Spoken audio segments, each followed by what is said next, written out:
शिवजन्मभूमीतून या शिवस्वराज्य यात्रेला 9 ऑगस्ट रोजी सुरुवात झाली। या शिवस्वराज्य यात्रेला उपस्थित ज्यांनी छत्रपती शिवाजी महाराज आणि छत्रपती संभाजी महाराजांचा खरा इतिहास आपल्या अभिनयाच्या माध्यमातून घराघरात पोहोचवला असे आपल्या सर्वांचे लाडके खासदार संसद रत्न डॉक्टर अमोल कोल्हे साहेब, राजेश भैया टोपे साहेब, आपल्या सर्वांचे लाडके खासदार बजरंग बाप्पा सोनवणे, व्यासपीठावर उपस्थित जिल्हाध्यक्ष संदीप भैया क्षीरसागर, विद्यार्थीचे अध्यक्ष सुनील गव्हाणे, सामाजिक न्यायाचे अध्यक्ष पंडितराव कांबळे, पूजाताई फाटे साहेब आणि उपस्थित सर्वच गुट्टेताई, फुलचंद भाऊ, वाघमोडे साहेब, ॲडव्होकेट माधव आप्पा जाधव आणि सर्वच उपस्थित खरं तर मान्यवर,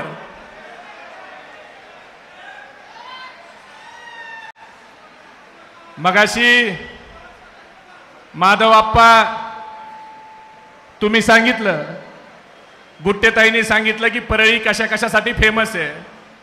अनेक चांगल्या गोष्टीचा तुम्ही दाखला दिला, पण मागच्या 5 वर्षात ह्या सगळ्या गोष्टीला फाटा देऊन परळी कशात फेमस झाली तर बायकांच्या गाडीत बंदुकी ठेवण्यात परळी फेमस झाली। म्हणजे काय गोष्ट आहे। आणि जे बंदुकी ठेवतात, अरे बेट्यांनो तुम्ही पण पुरुषासारखे पुरुष आहेत, मर्द आहेत, साड्या घालून बायकांच्या गाडीत बंदुकी ठेवता, काहीतरी वाटायला पाहिजे रे। आणि प्रशासन देखील उघड्या डोळ्यानं बघतंय। बाप्पा एवढी गुन्हेगारी वाढली कोल्हे साहेब ह्या परळीमध्ये, मला तुम्हाला दोघांना विनंती करायची आहे, बजरंग बाप्पाला आणि कोल्हे साहेबाला। मध्यंतरी एक खून या परळीमध्ये झाला आणि त्या खुनाच्या मध्ये बबन भाऊ गीतेंचं नाव गवलं गेलं। माझी विनंती आहे तुम्हाला दोघांना, जर बबन भाऊ गीते दोषी असतील तर त्यांना शिक्षा झाली पाहिजे, पण तुम्ही सीबीआय चौकशीची मागणी करा आणि त्यातला खरा आरोपी कोण आहे ते एकदा महाराष्ट्राच्या जनतेला कळू द्या। जर एखादा माणूस जीवानिशी जात असेल तर त्याला मारणारा कुणीही असो, तो माणूस समोर आला पाहिजे। आज काय चाललंय, महादेव मुंडेचा खून होऊन 6 महिने झाले, आरोपी कस काय सापडत नाही। आज कितीतरी खून परळी तालुक्यात झाले। अरे बिहारला लाजवील अशी जर परिस्थिती या परळीची होत असेल, अमोल दादा, अनेक लोकांनी स्वतःची घरं या परळीतली विकून त्या ठिकाणी दुसरीकडे राहायला चालली। इच्छा नसताना, या परळीवर प्रेम असताना, खरंय का नाही परळीवाल्यांनो? काल 15 ऑगस्टला भारत देश स्वतंत्र झाला अमोल दादा, पण तुम्हाला जर ही परळी स्वतंत्र करायची असली तर नोव्हेंबरमध्ये विधानसभेच्या निवडणुकीची तुम्हाला संधी आहे। आणि देश स्वतंत्र होताना अनेक लोकांचे बलिदान गेले। तुम्ही याची चिंता करू नका, खोटे गुन्हे दाखल होतील, त्रास होईल, पण आपल्याला शेवटी एक लक्षात ठेवा, जुल्म इतना बुरा नहीं, जुल्म इतना बुरा नहीं जितनी बुरी तुम्हारी खामोशी है, जुल्म इतना बुरा नहीं उतनी बुरी तुम्हारी खामोशी है, बोलना सीख लो वरना पीढ़ियां गूंगी हो जाएगी। आता चालू असलेल्या अन्यायावर जर तुम्ही बोलला नाही आणि हा अन्याय असा चालू राहिला, आज काय परिस्थिती आहे परळीच्या व्यापारपेठेची, चॉकलेटची एजन्सी, तंबाखूची एजन्सी, गुटख्याच्या एजन्सी, एक तरी एजन्सी व्यापाऱ्याकडे राहिली। आज काय चाललंय, कुणीतरी मगाशी मला सांगितलं की कृषी विभागात कोल्हे साहेब 300 कोटीचा घोटाळा झाला। अरे बाबांनो, कृषी विभागातला 300 कोटीचा घोटाळा सोडा, एकट्या परळी नगरपालिकेत हा 1000 कोटीचा घोटाळा आहे।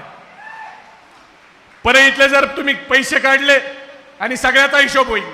शेवटी एक गोष्ट लक्षात ठेवा, आती तिथं माती आहे। जुने लोक सांगतात इथं केलंय इथंच फेडावं लागणार आहे, पण मला तुम्हाला सगळ्याला विनंती करायची आहे, 100 दिवस शेळी बनून जगण्यापेक्षा 10 दिवस जगा, पण वाघ म्हणून जगा, वाघ म्हणून। आणि तुमचं माझं सगळ्याचं आयुष्य हे ठरलेलं आहे भावांनो।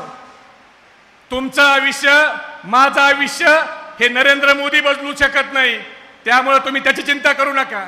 कुणाला भ्यायची गरज नाही। आणि उद्याच्या निवडणुकीत तुमचं मत बोगस कसे होतात सुधामणीताई, आपलं मत हे मन आहे, मन आपलं मन आणि मत जर कुणी घेत असेल, ज्या महामानव डॉक्टर बाबासाहेब आंबेडकरांच्या लोकशाहीनं आपल्याला मतदानाचा अधिकार दिला, तो अधिकार जर आपल्याला बजावता येत नसेल तर आपण कसली माणसं आहे? तो आपण छत्रपती शिवाजी महाराज शाहू फुले आंबेडकरांच्या महाराष्ट्रातले माणसं म्हणून घ्यायचा आपल्याला नैतिक अधिकार नाही। अरे आपलं मत आपल्याला करू देत नाही। आज पोलिसांच्या मध्ये कोल्हे साहेब, बजरंग बाप्पा, आता पहिले कार्यकर्ते डीपीटीसीचे काम करायची, पण एक 12 पोलिसाची गँग आहे, 12 पोलिसाची ती गँग देखील आता गुत्तेदार झाली आहे। रोज रिपोर्टिंग करते कुणाचं काय चाललंय। बाबांनो, सत्ता बदलत असती, कुणाच्या फाराहारी जाऊ नका। सत्तेचा ताम्रपट घेऊन कुणी जन्माला आलं नाही। उद्या जर ही सत्ता बदलली तर तुम्हाला देखील त्याचे फळ भोगावे लागतील। शेवटी एक डीवायएसपी ज्याने बबन भाऊ गीतेंच्या घरामध्ये रिव्हॉल्वर सभापती पदाच्या वेळेला ठेवला, त्या डीवायएसपीची आज काय अवस्था आहे हे देखील अधिकाऱ्यांनी समजून घेतलं पाहिजे। उद्या सत्ता बदलली तर तुमच्या मागे लागणारे भुंगे हे तुमच्या मागे लागतील। तुमच्या लेकरा बाळाच्या अन्नामध्ये त्या ठिकाणी माती कालवली जाईल। त्यामुळे कायद्याच्या चौकटीच्या बाहेर जाऊन फार काही करू नका, कारण आता ह्यांच्या सरकारचे दिवस भरलेले आहेत। आज काय चाललंय? दहशत, दादागिरी, हुकुमशाही। अरे दादागिरी आणि दहशत हिटलरची चालली नाही तर इथल्या हिटलरची काय चालणार आहे? प्रत्येक गोष्टीला अंत आहे। म्हणून मित्रांनो, आपल्याला या राज्यामध्ये पवार साहेबांच्या विचाराचा आमदार आणायचा, या परळी मतदारसंघात आणायचा आहे, ज्याला पवार साहेबांनी सगळं दिलं। खरं तर अमोल दादा, बारामतीच्या बहिणीला फसवायची सुरुवात आणि त्रास द्यायची सुरुवात ही 2024 मध्ये झाली, जी लाडकी बहीण होती, पण इथं बहिणीला फसवायची सुरुवात 2009 मध्ये झालेली आहे। काकाला फसवायची सुरुवात तिकडे बारामतीला 2023 ला झाली, पण इथं काकाच्या पाठीत खंजीर हा 2011 मध्येच खुपसला गेला आहे। त्यामुळे काकाला फसवणं, बहिणीला त्रास देणं, वाघमोडे साहेब याचा जर जन्मस्थान आणि उगमस्थान कुठं असेल तर ते परळीमध्ये आहे। या परळीमधून सगळ्या फसवाफसवीच्या गोष्टीची सुरुवात झालेली आहे। म्हणून मला आपल्या सगळ्याला विनंती करायची आहे, कोण सत्तेचा ताम्रपट घेऊन आलेला नाही। एक वर्षभर सत्ता नव्हती तर परळी शांत होती, पण टोपे साहेब, अमोल दादा, आपण सगळे पक्ष म्हणून आपण सगळे दोषी आहेत।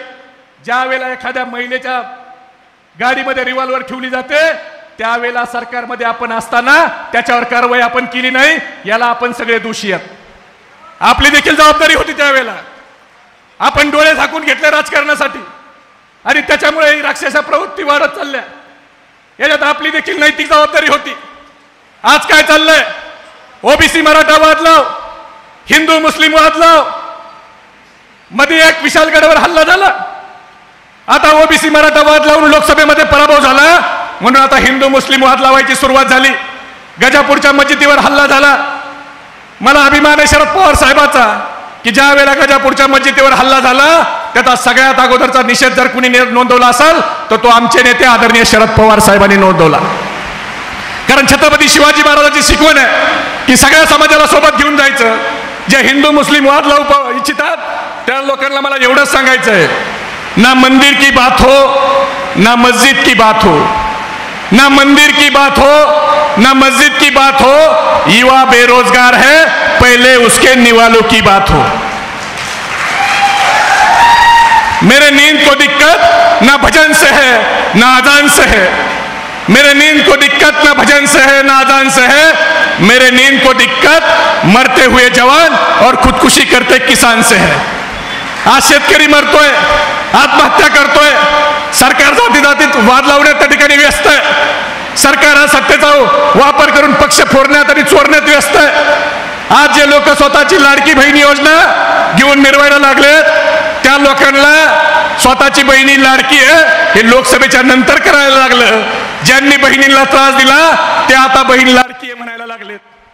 खरं तर बाप्पा, मी बजरंग बाप्पा, मी पंकजाताईचा एक इंटरव्ह्यू बघितला, वाघमोडे साहेब, आणि त्याच्यामध्ये पंकजाताई म्हणाल्या की मी पक्षाला सांगितलं होतं की माझा राज्यात काम करायला जास्त इंटरेस्ट आहे। याच्यावरून लक्षात येतं की पंकजाताईला लोकसभा लढायची नव्हती, पण प्रीतमताईला घरी बसवायचं कटकारस्थान देखील इथल्या भावानं केलं आणि पंकजाताईला राज्यसभेवर पाठवलं. ह्यांना ह्या भावाला जर ह्या बहिणी लाडक्या असत्या तर ह्यांनी शेजारी गंगाखेड मतदारसंघ बघितला असता किंवा जिल्ह्यात दुसरा मतदारसंघ बघितला असता, पण प्रीतमताईच्या खासदारकीची उमेदवारी कट केली नसती. पण मित्रांनो, आता जे ह्यांना राज्यात पंकजाताई राहू नये म्हणून पंकजाताई निवडून दिल्लीला पाठवायची घाई झाली होती, पण बीड जिल्ह्यातल्या 72 मतदारांनी त्याला थारा न देता बजरंग बाप्पा सारख्या एका शेतकरी कुटुंबातल्या पोराला खासदार करून इतिहास रचायचं काम त्या ठिकाणी आपण केलंय.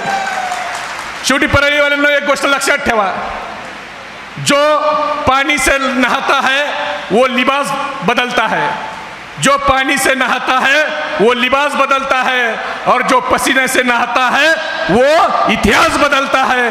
आणि तुम्हाला इतिहास उद्याच्या 2024च्या निवडणुकीमध्ये बदलायचा आहे.